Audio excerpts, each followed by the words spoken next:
మనకి అంటే రెండో పంట వేసాం, మనము నీళ్ళు ఎక్కువైపోయింది, రెండో పంట వేసాం, విపరీతంగా వండింది మనకి అందరికీ 4 పుట్లు 4.5 పుట్లు రైతులు ఎంతో సంతోషంగా ఉన్నారు. బట్ దాన్ని కూడా మనం మానిటర్ చేస్తున్నాము, చెప్పుకున్నాము. రేపు అసెంబ్లీకి వెళ్ళినప్పుడు కూడా మాట్లాడి తప్పకుండా ఏదో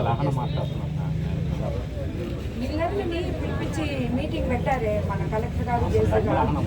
మళ్ళీ రేపు కూడా ఇంకొకసారి మీటింగ్ పెట్టిస్తాం, పెట్టించి మిల్లర్స్లో ముందు జేసీతో ఆల్రెడీ ఒడ్లు వరి కోతకు ముందే జేసీ గారితో మాట్లాడి మిల్లర్స్తో మీటింగ్ పెట్టించాము.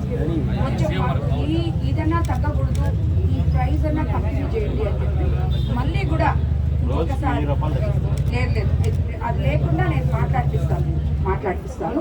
ఒకసారి జేసీ గారితో మాట్లాడి తప్పకుండా మిల్లర్స్ అందరినీ పిలిపించి మాట్లాడిపిస్తాను.